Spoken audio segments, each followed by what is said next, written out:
Hello everyone and welcome to our new video. In this video we are going to cover about the rootless Docker.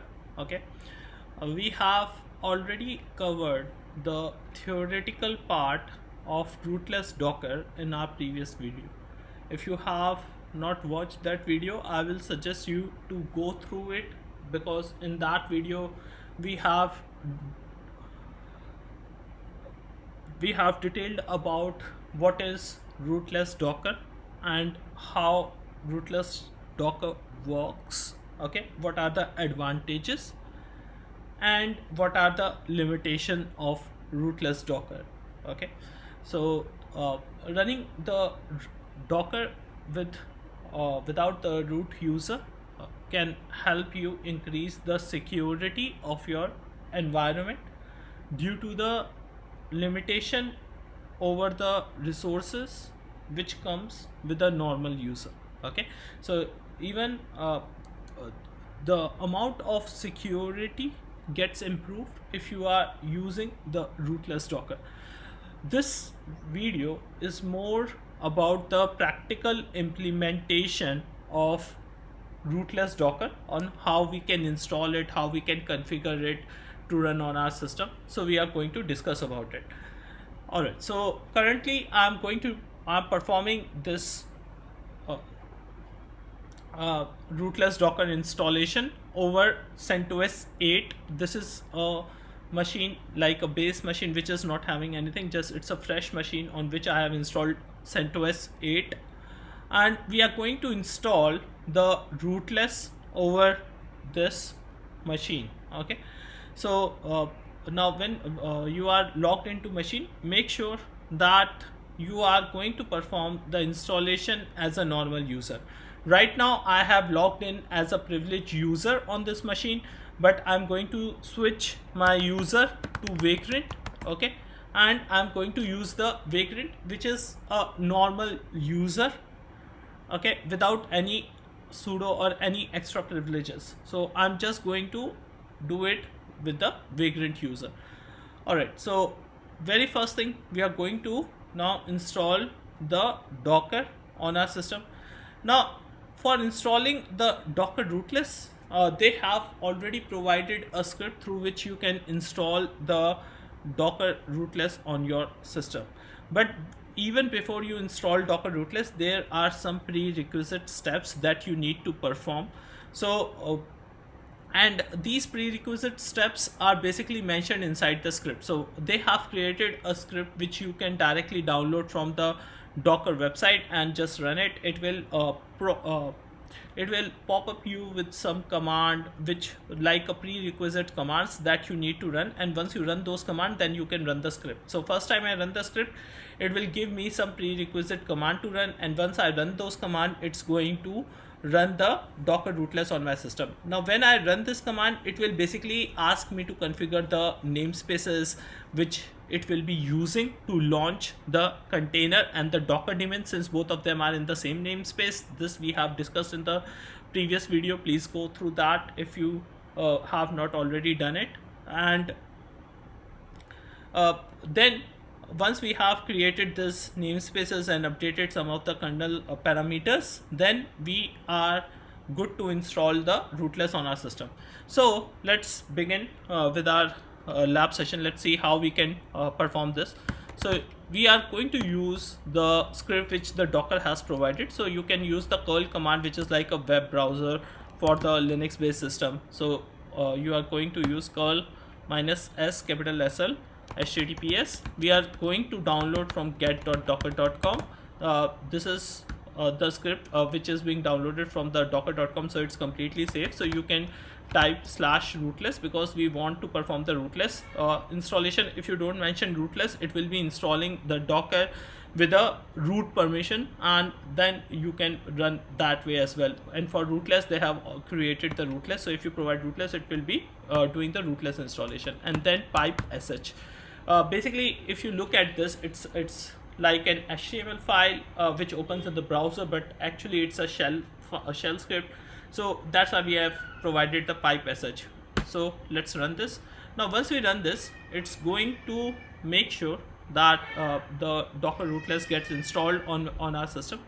All right, so if you see right now, it has automatically detected the system on which we are running, and it has basically created, it says that it has successfully created the CLI, and it's basically ready to install the Docker rootless on our system. Now in order to install it, it has basically provided us with the runtime. If you look at this runtime, it creates a Docker run file which will be used by the Docker, and it also creates a sock file under our the Vagrant home directory. So whatever user you are using, it will be creating the sock file under that home directory, and it sets up a binary inside our path as well, so we can directly access the Docker rootless.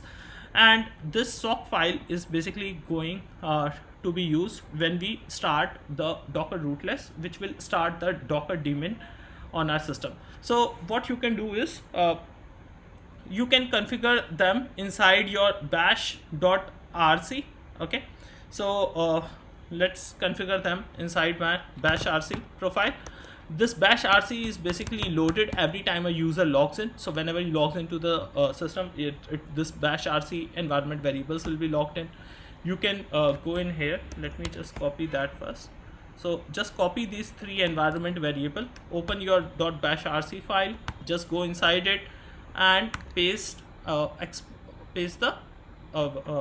variables which it asks for exporting. Okay, now you can press escape and just save this.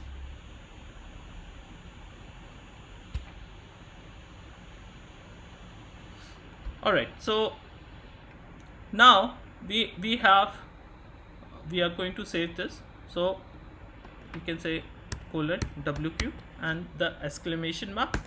All right, so this is saved now. Now once you have done this, you can source the bash.rc file. You can say source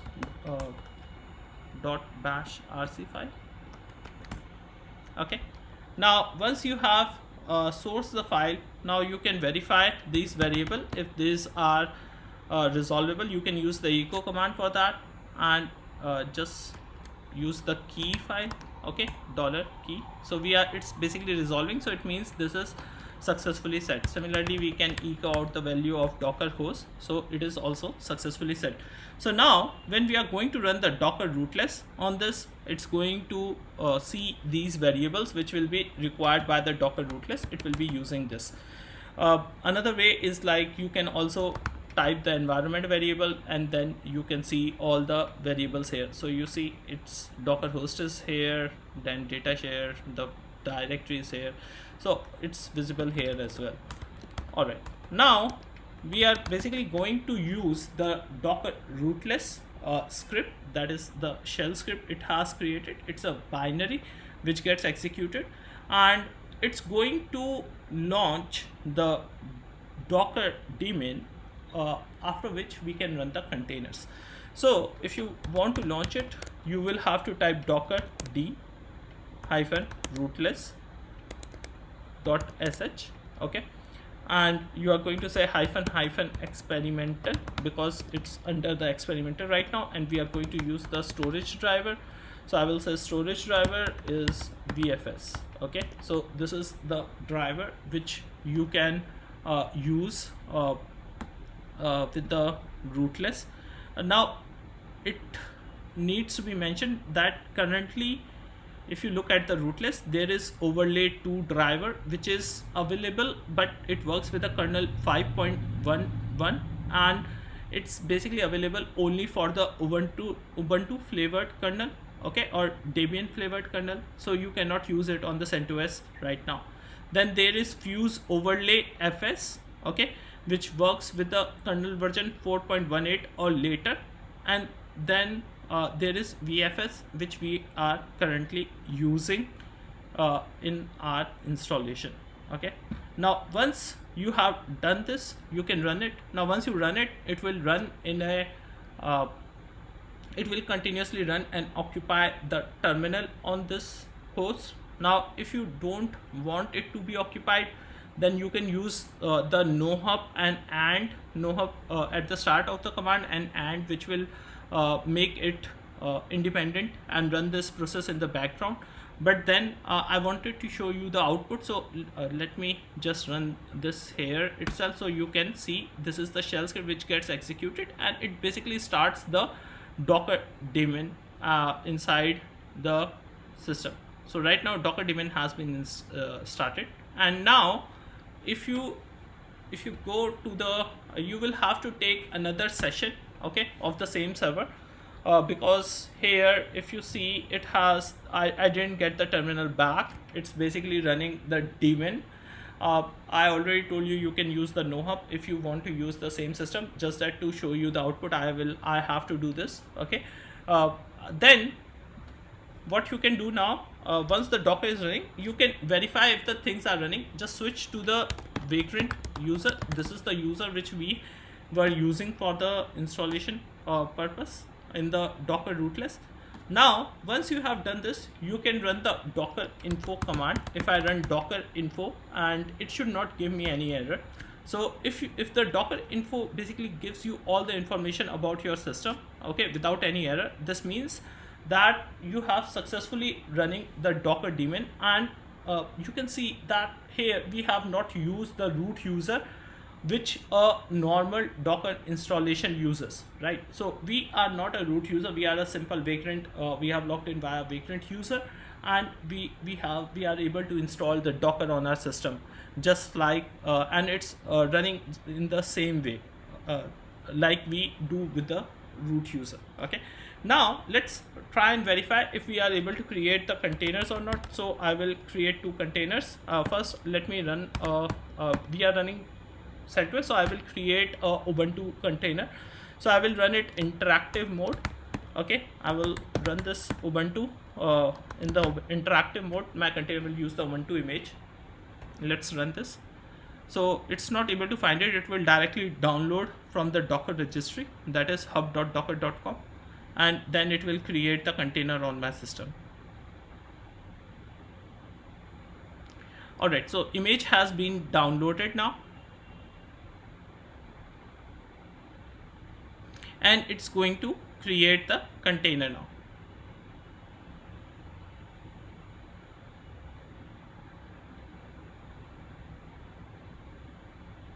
Alright, so the container has been created now.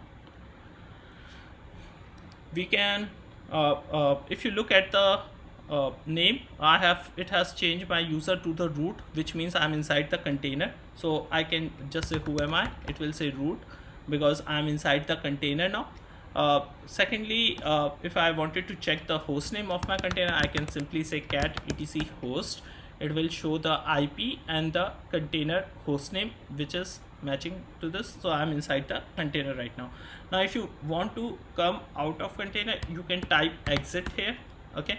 So we are out of the container, back to the Vagrant user on my host machine. Now we have already stopped it, so the container has been stopped. But if you want to like verify if the container was running, you can create another container.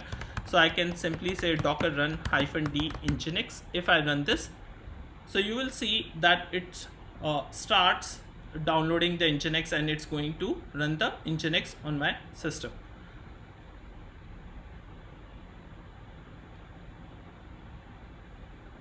So let this run this container, then I will show you it's running exactly just like we do with the normal Docker installation which has been run by the root user.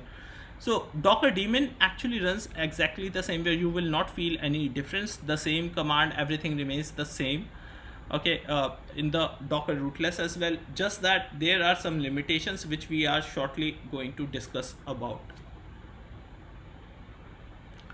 Alright, so if you check here, if I do docker ps, so we see that the container is running now, okay.